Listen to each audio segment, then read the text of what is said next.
Bismillahirrahmanirrahim. Assalamualaikum warahmatullahi wabarakatuh.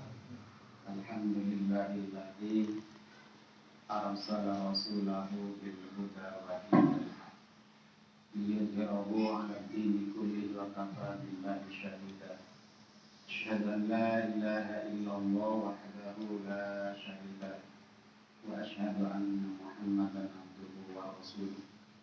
Allahumma salli wa sallim ala nabiyyina Muhammad wa ala alihi wa ashabihi ajma'in, amma ba'du. Wa qala Allah ta'ala fi kitabihil karim, a'udzu billahi minasyaitonir rajim. Wa ma ataakumur rasulu fakhudhuhu wa ma nahakum anhu fantahu. Wa qala Rasulullah sallallahu alaihi wasallam, min husnil islamil mar'i tarkuhu ma la ya'ni.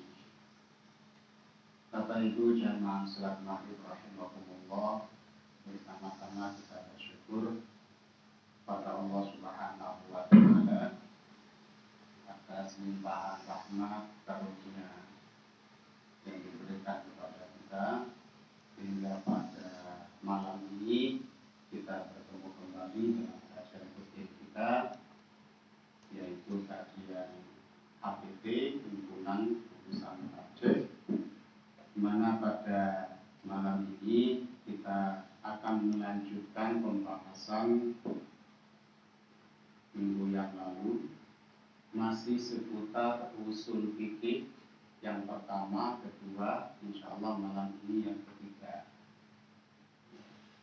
Jadi di dalam usul fikih ini nanti Bapak Ibu akan bertemu antara manhaj dengan madhab.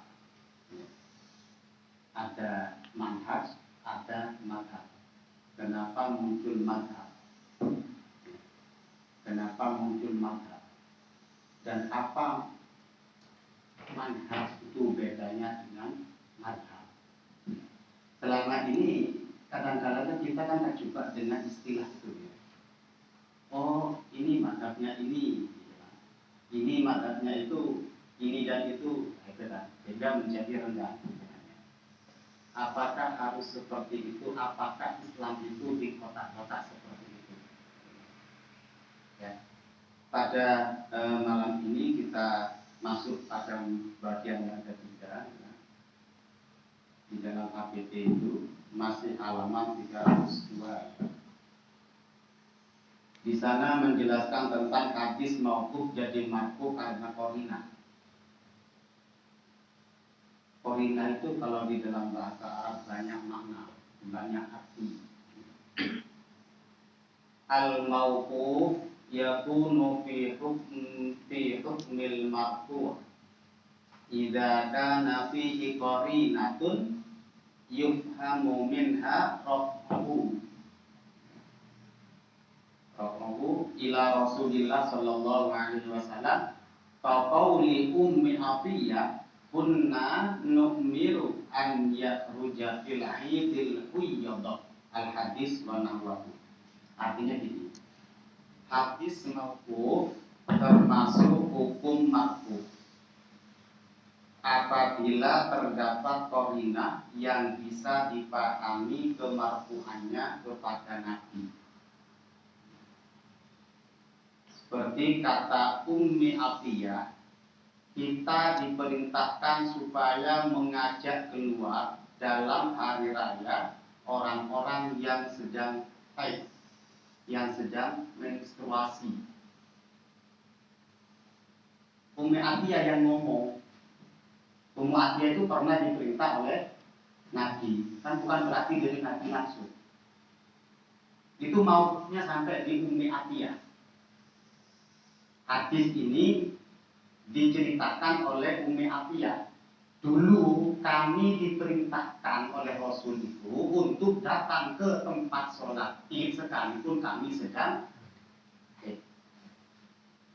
Ini hadis ini mauquf sanadnya itu mauquf berhenti di Ummi Atiyah. Beda lagi kalau kanan Nabi Sallallahu Alaihi Wasallam. Nabi Sallallahu Alaihi Wasallam, nah itu beda lagi. Ya. Jadi ini dari Ummi Atiyah menuturkan kepada kita, kunna nu'miru ayyakhruja fil 'idil qiyamah. Ini salah satu contoh hadis mauquf jadi maqbul karena qarinah. Qarinahnya itu sebabnya apa? Ya. Kok orang haid itu boleh masuk ke tempat sholat hari raya, nonton ternyata. Ya. Kalau disamakan nontonnya itu sama saja dengan orang nonton sepak bola. Ya. Lagi di situasi apa tidak ada di tribun. Ya. Jadi orang perempuan wanita yang haid itu kalau hari raya jangan enak-enakan duduk di rumah, terus aku nggak bisa ikut sholat. Tapi enggak. Ummi Atiyah itu diperintah oleh Rasul untuk datang juga ke lapangan tapi ada di pinggir, menyemarakkan lah jadi supporter, istilahnya seperti itu. Tapi ini menunjukkan bahwa sholat Idul Fitri maupun Idul Adha itu dua sholat Id itu menunjukkan ada syiar di sana, bukan ikut sholat. Ya. Larangan sholat itu tetap berlaku hukumnya. Ya. Nah, bahkan Ummu Atiyah mengatakan, tapi kami nggak punya kerudung, nggak punya jilbab, nggak punya mukena. Maka sahabat yang lain diperintah, kata Ummu Atiyah, untuk meminjam. Pinjam no, itu hari raya ini aja, nggak apa-apa. Ini salah satu contoh terkait dengan hadis yang mauquf jadi marfu karena qarinah. Ya. Artinya memang Ummi Atiyah itu berhenti di sana, tapi Ummi Atiyah pernah diperintah Rasul seperti itu. Oke. Ummi Atiyah termasuk sahabat atau bukan? Ini persoalannya. Kalau Ummi Atiyah tadi mengaku kami, berarti banyak, bukan hanya Ummi Atiyah. Ya. Kami berarti sekelompok wanita. Paling tidak lah ada 2-3 gitu. Kalau dalam bahasa Arab 2 itu sudah masuk, lebih dari 2 itu sudah masuk lah banyak. Kalau bahasa Indonesia lebih dari 3. Ya, bedanya bahasa Arab dengan bahasa Indonesia tadi itu. Ya. Nah, Ummi Atiyah itu dan rekan-rekannya di KK atau IS gitu ya, itu termasuk sahabat. Nah, ketika Syekh Utsaimin itu ditanya tentang sahabat itu berapa sih jumlahnya, Syekh Utsaimin itu memberi penjelasan seperti ini. Was-sahabah adadun katsir wala yumkinul jazmu bi hasrihim ala wajhi tahdid, lakin ila ala wajhi taqrib annahum yablughuna mi'atan wa arba'ata asyara alfan. Kalau ada alfannya belakang ingat akad nikah gitu ya, yang pakai bahasa Arab gitu ya, halal ya. Sahabat jumlahnya sangat banyak, tidak mungkin bisa dipastikan jumlahnya secara pasti. Namun bisa dikatakan sebagai bentuk pendekatannya mereka mencapai tidak kurang dari 114.000 orang. Ini hanya gambaran statistik. Ya. Gak mungkin di sensus satu-satu. Perkiraannya Syekh Utsaimin itu seperti itu. Cuman cirinya sahabat itu begini, orang yang hidup di masa Rasul ya, dan dia beriman bersama Rasul. Kalau nggak beriman bukan sahabat. Maka dari itu gitu, Quran itu diturunkan oleh Allah kepada masyarakat atau manusia, bukan hanya orang yang beriman. Ya. Nah, karena Quran itu disampaikan sama Rasul kepada masyarakat pada saat itu, maka masyarakat berbeda-beda. Ada yang mau dikasih Quran, ada yang tidak mau. Sampai mencapai 22 tahun. Dibulatkan menjadi 23 tahun. 22 tahun, 2 bulan, 22 hari. dibulatkan jadi 23 tahun. Quran diberikan oleh Allah kepada Nabi, kemudian Nabi menyampaikan, masyarakat ada dua sikap, ya, menerima Quran, ada yang mau, ada yang tidak. Yang mau ini namanya sahabat, yang tidak mau ini bukan sahabat, karena tidak beriman pada Quran. Jadi kalau jumlahnya sahabat itu ya memang banyak ya. Kalau di sensus mungkin ya pada saat itu kalau ada ahli sejarah ya mungkin bisa gitu ya. Tapi ini hanya beberapa hasil penelitian aja, diantaranya Syekh Utsaimin ini ya di dalam mustalah al-hadisnya ya. Beliau mengatakan ada 114.000 sahabat. Jumlah apa? Bilangannya sama dengan jumlah surat dalam Al-Quran, cuma tidak ada ibunya. Dalam Al-Quran kan 114 surat, kalau ini kan 114.000 ya. Oke. Pertanyaan yang berikutnya, apakah perkataan sahabat yang menyelisihi nas itu boleh dijadikan hukum? Kira-kira kalau seperti yang disampaikan Ummu Atiyah tadi itu menyelisihi nas atau enggak? Tidak, karena ada ayat yang mengatakan bahwa sebenarnya orang kafir itu ketika ada manusia yang bertanya kepada munkar kafir, maka katakan itu adalah kotor. Nah, karena kotornya itu maka dilarang untuk sholat, bukan berarti dilarang untuk menghadiri tempat sholat hari raya. Ya. Perkataan sahabat yang menyelisihi nas itu jelas tidak bisa dijadikan hujjah atau tidak bisa diambil hukumnya.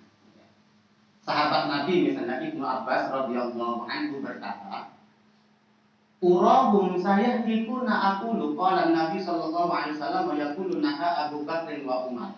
Aku melihat mereka akan binasa. Aku ucapkan ke sabda Nabi, tapi ia berkata Abu Bakar dan Umar melarangnya. Jadi Ibnu Abbas itu kan sahabat. Sahabat angkatan pertama. Ya. Angkatan kedua setelah Khulafaur Rasyidin. Jadi Ibnu Abbas itu termasuk angkatan kedua ya. Sahabat Nabi. Nah, dia mengatakan, aku melihat mereka akan binasa. Mereka itu tentu ya musuh-musuh Islam, ya, kaum muslimin ya. Aku ucapkan sabda Nabi seperti itu. Tapi Ibnu Abbas berkata Abu Bakar dan Umar itu melarangnya. Berarti ini tidak sesuai dengan nas. Masa yang tidak beriman itu kemudian binasa? Kan tidak serta-merta seperti itu. Kemudian yang kedua, sabda Nabi Ibnu Umar. Ibnu Umar ini juga termasuk sahabat abad kedua. Ya. Berkata, "Kitabullah azza wa jalla ahaqqu an tattabi'u am Umar." Apakah kitab Allah azza wa jalla yang lebih layak kalian ikuti ataukah Umar? Ini sebuah perkataan sahabat. Nggak bisa dijadikan pilihan kita atau Umar, nggak bisa. Dan kalau dijadikan pilihan, apakah kitab Allah yang lebih layak kalian ikuti atau Umar? Itu bukan pilihan.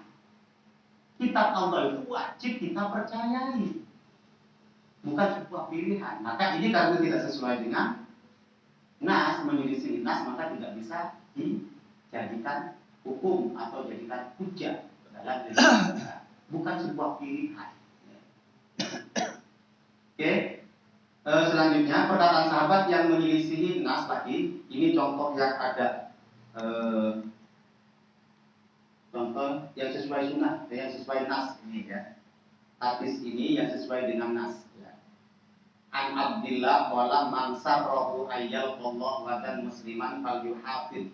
Ya, bukan hafid saya. Ya. Ala haula'i sholawat haitsu yunada bi inna fa innallaha syara'a li nabiyyikum sunanal huda wa innahunna min sunanil huda. Walau annakum shallaitum fi buyutikum kama yusalli hadzal mutakhallif fi baitihi.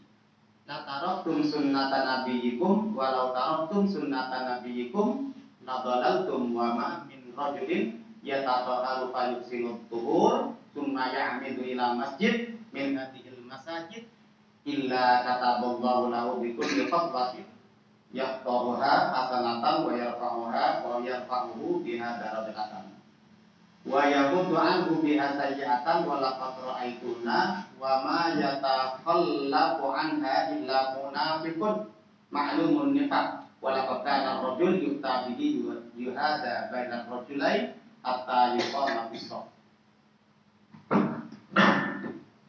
Ini Abdullah bin Mas'ud itu sahabat, tapi ini sesuai dengan nas.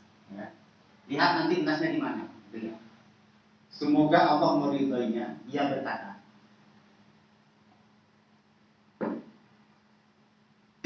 barang siapa yang ingin bertemu dengan Allah besok sebagai seorang muslim, hendaklah ia menjaga sholat-sholat ini yang dikumandangkan azan padanya. Berarti sholat apa? Wajib. Sholat hari raya ada azan. Sholat jenazah? Tidak ada. Sholat tasbih? Kemarin agak ramai dengan sholat tasbih ya. Wajib sholat tasbih gini. Karena ada kajiannya Pak Yasin itu memasukkan sholat tasbih itu sahih. Ya. Ini ramai ya. Itu banyak pandangan.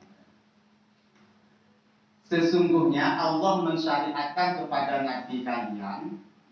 Siapa Nabi kalian? Muhammad Shallallahu Alaihi Wasallam. Sunnah-sunnah petunjuk. Dan sesungguhnya itu termasuk sunnah-sunnah petunjuk. Maksudnya menjaga sholat. Menjaga sholat itu sunnah-sunnah yang memberikan petunjuk. Kalau kalian sholat di rumah-rumah kalian sebagaimana orang yang tertinggal ini sholat di rumahnya, niscaya kalian akan meninggalkan sunnah Nabi kalian. Jika kalian meninggalkan sunnah Nabi kalian, pasti kalian sesat. Sesat itu bukan berarti orang yang keluar dari Islam, bukan berarti orang yang batal keislamannya. Sesat itu sama dengan orang kesasar, kesasar jalannya, tapi dia kan bisa membalikan jalan kepada jalan yang lurus, ya, bisa kembali seperti itu. Tidaklah seorang laki-laki bersuci dan menyempurnakan bersucinya, bersuci itu tentu wudu, kemudian meniatkan pergi ke masjid, kecuali Allah akan tulis baginya setiap satu langkah yang dilakukannya adalah satu kebaikan dan menaikkan satu derajat dengan menghapus satu keburukannya. Ya. Semakin jauh tempat tinggalnya, semakin banyak kebaikan yang didapatkan, semakin banyak dosa yang diampuni. Yang diampuni. Ini persoalan juga, menghapus apa diampuni. Dosa itu dihapus atau diampuni. Dan sungguh aku melihat kamu ini tidaklah tertinggal darinya, dari sholat berjamaah, kecuali munafik yang telah diketahui kemunafikannya. Jadi orang munafik itu kalau sudah ketahuan sifatnya itu berarti dia menjadi nifaq terhadap agama. Ada seorang yang dibatak dua orang untuk ditegakkan di shaf. Artinya apa? Orang itu mau merendahkan diri di shaf itu. Maka dua orang ini ditaruh di tempat shop yang masih kosong. Gak boleh ada celah kecuali darurat COVID, ya. Darurat COVID, ya. COVID-nya insya Allah sudah mulai mereda, ya. Karena vaksinnya sudah ketemu. Jadi pertama kali nanti yang disuntik dengan vaksin itu guru dan dosen. Saya bilang Pak Jokowi dulu dan menteri-menterinya, jadi tester, ya. Karena dia memberi contoh seperti itu. Nah, hadis tersebut adalah hadis mauquf. Kenapa dikatakan mauquf? Ucapan sahabat Nabi. Siapa sahabat Nabi? Ibnu Mas'ud. Namun hukumnya adalah marfu. Hukumnya itu menjadi marfu karena sesuai dengan nas. Di dalam hadis yang lain, Rasul itu memberikan pesan kepada kita, kalau kita berwudu dengan sempurna, berangkat ke masjid untuk melaksanakan sholat berjamaah, maka langkah kaki kanan berpahala, langkah kaki yang kiri menghapus dosa sesuai dengan nas. Maka ini boleh dijadikan hukum. Secara hukum di sini marfu kepada Nabi, cuma secara matan itu ucapannya Ibnu Mas'ud. Maka dikatakan mauquf. Mauquf kemarin tadi sudah saya sampaikan. Mauquf itu perkataan sahabat, tidak tembus kepada Nabi. Ya, sing ngomong sahabat itu, bukan Nabi langsung. Nah, tapi hukumnya, maknanya itu adalah sampai kepada Nabi karena banyak hadis pendukung dan penguat dari hadis sahih itu. Oke. Pembagian hadis ya masuk lagi mauquf, marfu dan maqtu. Mauquf sudah ya? Sudah mauquf kemarin. Sudah. Ada maqtu, sudah kan? Malam ini kita bahas maqtu. Mauquf ini ada Mas yang di sini. Ya. Artinya mauquf ini hadis, ya, yang dinisbatkan kepada sahabat. Ya. Sanadnya cuma sampai di sahabat. Ya. Kalau marfu ini nyambung kepada Nabi langsung. Ya. Tembus. Maktub, nah ini kepada siapa maktub ini, hadis maktub ini kepada siapa dinisbatkan kepada tabi'in. Nah, disinilah adanya mazhab. Ya, masa Ibnu Abbas angkatan kedua belum ada mazhab. Baru masuk generasi ketiga, ya, abad ketiga yang disebut dengan tabi'in itu muncullah mazhab. Kenapa? Karena 4 imam madhab itu, Imam Syafi'i, Hanafi, Maliki, Hambali apa Ahmadi? Ahmad bin Hambal, jadi Hambali dia. Ini muncul setelah abad kedua. Lahirnya ini di abad kedua semua, tapi dewasanya di abad ketiga. Maka masuk tabi'in. Tabi'in. Ya. Nah, di sini munculnya perbedaan, nanti mudah-mudahan cukup waktunya, ya. Sedangkan tabi'in adalah orang yang pernah mengambil ilmu dari paling tidak seorang sahabat. Ya. Jadi tabi'in ini ngambilnya dari sahabat, Nabi sudah tidak ada. Ya. Satu orang dari kalangan tabi'in disebut tabi'in. Jadi tabi'in, ya. Pembagian suatu hadis menjadi maqbul, mauquf dan maqbul. Ini adalah dari sisi penisbatan. Jadi kalau dinisbatkan kepada sahabat itu namanya mauquf, kalau dinisbatkan secara marfu itu kepada Nabi, kalau maqbul kepada tabi'in. Ada pula marfu hukmi, yaitu marfu hukum yang tadi itu, hadis tadi itu. Hukumnya marfu. Namun tidak begitu jelas bersambung kepada Nabi makannya. Itu mengapa dinamakan marfu? Ini secara hukum marfu kepada Nabi, namun tidak secara jelas. Misalnya ketika sahabat meriwayatkan hadis dan mengatakan umirna bikada. Tadi kunna, kami diperintahkan. Kunna, umirna, kami diperintahkan. Kunna, nuhina, kami dilarang. Gak boleh. Nah itu tanda-tandanya ya. Kami diperintahkan melakukan ini. Nuhina angkaza, kami dilarang melakukan ini.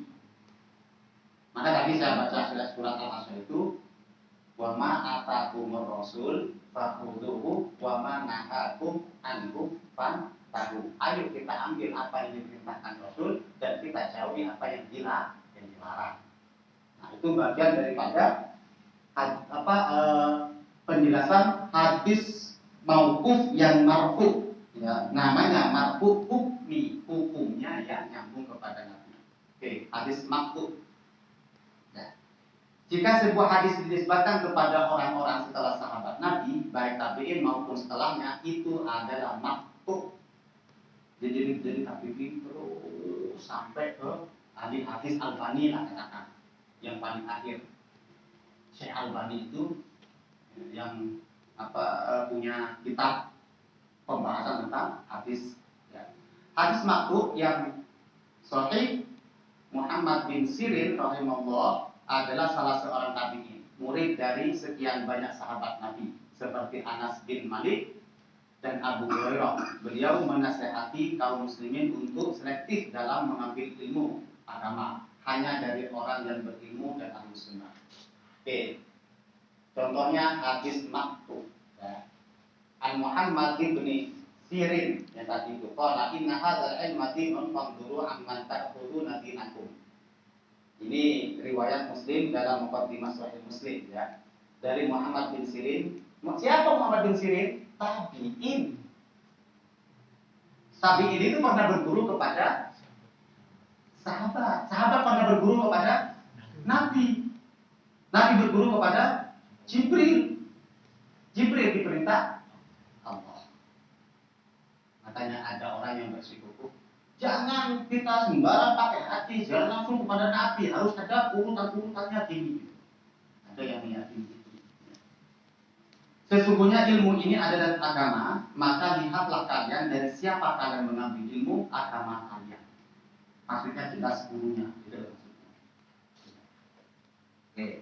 Itu salah satu hadis maqtu. Hadis maqtu lagi dari Sirin berkata, dulu mereka tidaklah bertanya tentang isnad. Apa isnad itu? Sandaran. Ya. Ketika terjadi fitnah, mereka berkata, sebutkanlah nama para perawi hadis kalian. Nah itu. Kalau sudah terjadi fitnah, ayo siapa sanadnya, dari mana, sandarannya. Untuk dilihat apakah berasal dari ahlu sunnah sehingga diterima hadisnya, dan dilihat apakah berasal dari ahlul bid'ah ya, sehingga tidak diambil hadis mereka. Riwayat Muslim dalam Muqaddimah Sahih Muslim, kedua riwayat yang kami kutipkan tersebut adalah termasuk hadis maqtu yang sahih. Ini hadis maqtu yang sahih. Ucapan itu benar-benar disampaikan oleh Muhammad bin Sirin. Jelas. Dari Toto nanti menyampaikan itu dari siapa? Dari Hafid. Hafid itu siapa? Dari sana. Oke. Hadis maqtu yang tidak sahih. Ada yang tidak sahih, ya. Tadi yang sahih. Ada yang sama dengan mauquf sahih, mauquf tidak sahih, ada mauquf qauli, ada mauquf fi'li, ada takriri. Ya. Tidak sahih di antaranya contoh hadis maqtu yang tidak sahih adalah ucapan yang disebutkan kepada Tawus, seorang tabi'in, bahwa surat As-Sajdah dan surat Al-Mulk memiliki kelebihan 70 kebaikan dibandingkan surat lain dalam Al-Quran. Ini perkataannya siapa? Tawus. Tawus itu dianggap tabi'in. Lah muridnya siapa? Gak tahu. Ya. Oh ya, aku misalnya dari saya, soko, apa itu soko? Ya. Nggak jelas, uang ya mesti air. Telah menceritakan kepada kami Huraim bin Mis'ar, ia berkata, telah menceritakan kepada kami Fudail dari Lais dari Tawus yang berkata, Tawus itu sopo. Kedua surat ini As-Sajdah dan Al-Mulk memiliki kelebihan dibandingkan semua surat lain dalam Al-Quran dengan 70 kebaikan. Albani menilai riwayat tersebut sebagai dhaif maktub. Sudah maktub, tidak sahih. Dhaif lah. Kalau mengatakan dhaif seperti itu, Albani itu berarti dalam kitab yang dhaif pun tidak ketemu, betul. Apalagi dalam hadis sahih, gitu. Dalam hadis dhaif pun tidak ketemu. Kenapa? Saking maktubnya. Oke. Penisbatan ucapan itu kepada Tawus adalah tidak sahih atau tidak valid karena Tawus itu enggak dikenal. Salah satu sebab kelemahan riwayat ini setidaknya karena perawi Lais bin Abi Sulaim yang ditinggalkan periwayatannya oleh Yahya al-Qattan, Yahya bin Ma'in, Ibnu Mahdi dan Ahmad bin Hanbal. Nah, ya, Abdu'afa Al-Madurikin karena Ibnu Jauzi dinukil dari naskah buku Mudah Memahami Ilmu Mustalah Hadis. Jadi nggak ketemu Tawus itu tabiin dari mana, murid sopo, ya, guru ini sopo di sahabat. Makanya hadis yang seperti ini tidak boleh dijadikan sebagai dasar dalam melakukan sebuah amalan. Karena jelas apanya? Jelas tidak ada sanad yang di atasnya, ya, tidak nyambung. Bagaimana dengan manhaj tajwid? Apa bedanya dengan manhaj? Oke, ini bahasan terakhir kayaknya, ya. Artinya malah dikit terakhir ya, bukan pembahasan terakhir, nggak ngaji lagi gitu ya. Manhaj, metode, cara berislam, itu namanya manhaj. Hujjah pada Al-Quran dan Sunnah itu namanya manhaj, supaya tidak bingung, ya. Manhaj ada yang satu dalil satu cara, ada yang banyak dalil banyak cara, ya. Dan sanadnya muttasil bersambung pada Nabi. Saya beri contoh manhaj. Ini masih manhaj. Ini contohnya. Memulai sholat dengan membaca takbir dan menaruh kedua tangan kanan di atas tangan kiri di dada. Oke. Ini satu hadis, satu perintah, satu cara. Ketika masuk Allahu Akbar, takbir sambil mengangkat kedua tangan. Allahu Akbar, menaruh tangan kanan di atas tangan kiri. Dan ini tempatnya di dada. Kemudian ada orang yang kreatif. Kreatifnya gimana? Loh, bukankah sholat itu perbuatan baik yang harus dimulai dengan yang kanan? Gitu. Kenapa ke dada itu kok nggak yang kanan dulu, kok yang kiri? Karena ini jelas ditaruh di atas atau di punggung tangan kiri dan ada di dada. Akhirnya mereka gimana? Allah, mutar ini kan kreatif. Bukan kreatif, toh. Karena itu tadi menggabungkan hadis ibadat dengan hadis yang lain, titik lain, makanya kacau. Jadi satu cara, satu dasar, satu dalil. Jadi kan Allahu Akbar, langsung aja gini. Kenapa harus yang kanan dulu, tapi gini aja Allah. Itu terlagi. Ada loh, bukan nggak ada yang seperti itu. Kenapa? Karena kreatif. Maka dari itu dalam ibadah yang seperti ini, satu dalil itu nggak boleh kreatif, ya. Nggak usah dikritisi, ya.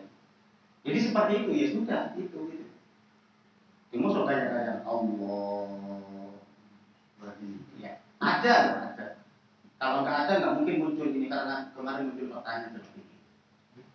Manhaj yang kedua, ada yang banyak dalil, banyak cara dengan sanad yang mutasil bersambung pada Nabi. Ya, contohnya apa? Membaca basmalah dalam sholat. Nggak hanya satu hadis, nggak hanya satu cara, tapi banyak hadis yang menjelaskan tentang bacaan basmalah. Yang kita tahu selama ini jahar dan sir, silent dan aktif. Ya. Bahasa HP-nya begitu. Membaca basmalah ini pertama kali Nabi nggak pernah membaca basmalah, nggak pernah. Kemudian Nabi mendapatkan kritikan dari Ibnu Abbas. Nabi, kenapa Nabi tidak membaca basmalah? Bagaimana Nabi membatasi antar surat yang satu dengan surat yang lain kalau nggak dibatasi dengan basmalah? Baca surat Al-Fatihah. Ghairil maghdubi 'alaihim waladdallin. Alif lam mim. Dzalikal kitab. Enggak ada sekatnya, katanya Ibnu Abbas. Maka berdasarkan pertanyaan dari Ibnu Abbas ini, Nabi tidak menjawab. Kemudian Nabi memerintahkan kepada Zaid bin Sabit sebagai sekretaris negara, sekretaris agama, penulis wahyu itu, untuk menaruh basmalah di masing-masing pergantian surat. Maka sejak itu Nabi membaca basmalah dalam sholat maupun luar sholat. Jumlahnya ada 113 atau 114? 13 ya, yakin? Yakin. Karena ada satu surat yang tanpa basmalah. Surat ke-9, surat Taubah. Bara'atum minallah. Bagaimana surat ini mau diawali dengan basmalah, padahal ini diawali dengan istilah perang. Nah, basmalah itu dengan nama Allah yang Maha Pengasih, Maha Penyayang. Masa orang perang itu ada kasih sayang. Maaf, aku tak tembak kamu, misalnya ya. Boleh enggak saya mengganti kamu? Kan nggak ada kasih sayang dong. Jadi yang berlaku hukum perang, nggak ada hukum kasih sayang. Maka nggak mulai dengan basmalah. Karena suratnya sudah dimulai dari ayat perang. Nah, akan tetapi jumlahnya tetap ada 114. Kemana? Ada di surat An-Naml. Innahu min Sulaiman wa innahu bismillahirrahmanirrahim, dialihkan ke sana. Tetap 104.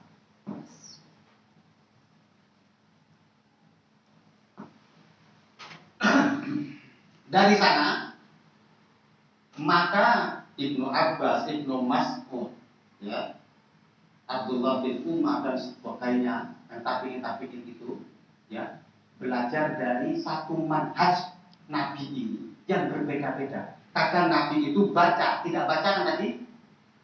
Pertama tidak baca basmalah. Kemudian Nabi berdasarkan pertanyaan Ibnu Abbas tadi baca, dikeraskan. Nah, ketika dikeraskan, maka Nabi kemudian membacanya tidak dikeraskan. Nabi membaca dikeraskan hanya rakaat pertama. Rakaat berikutnya enggak. Kadang enggak basmalah.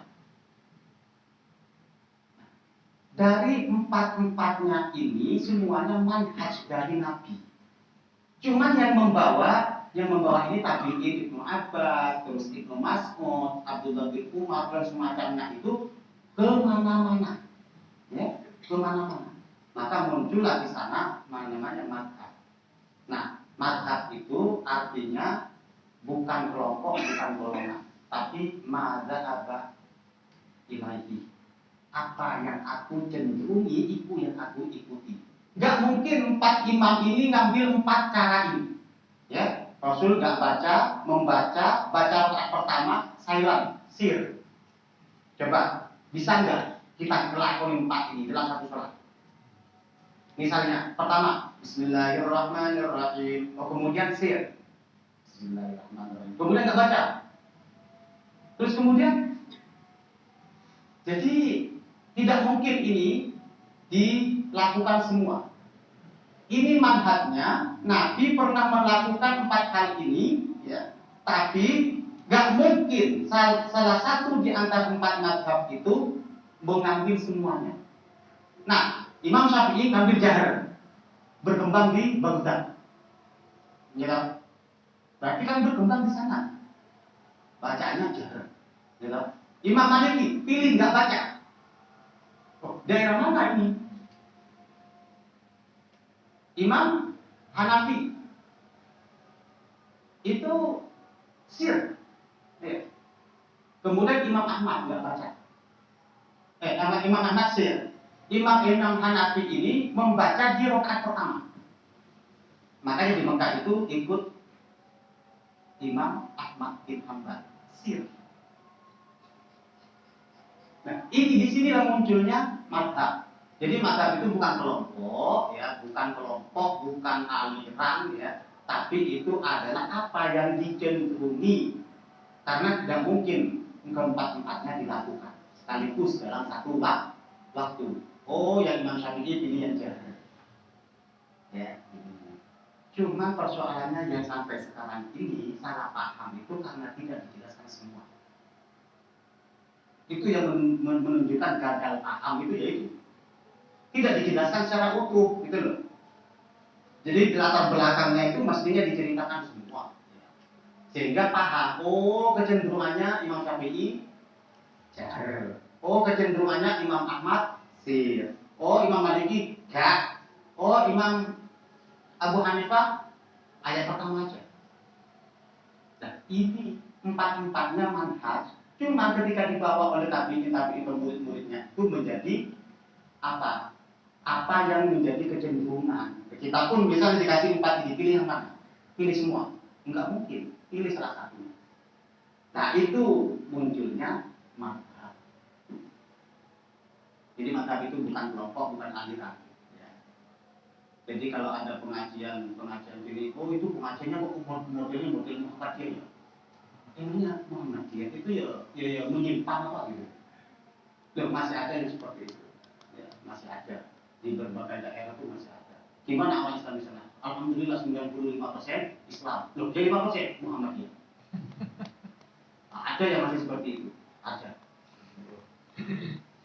Jadi itu sampai. Ya sudah sampai di sini. Sampai di sini. Minggu berikutnya kita tahu minggu berikutnya atau bulan lagi. Ya, insyaallah mudah-mudahan kita diberikan yang semua oleh Allah Subhanahu wa taala dan mudah-mudahan kita diberi keistiqomahan. Karena yang namanya majelis ilmu itu adalah majelis yang istiqomah.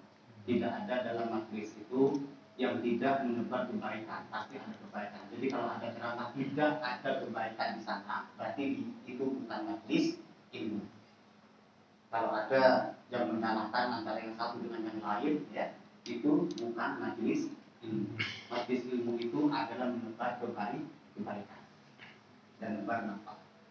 Saya rasa ini Bapak Ibu ya, kajian kita pada malam ini mudah-mudahan menjadi ilmu dan pengetahuan yang bermanfaat bagi kita semua dan kita bisa melaksanakan apa yang mampu kita laksanakan dengan ilmu-ilmu yang disampaikan oleh Allah dan Rasulnya kepada kita semua.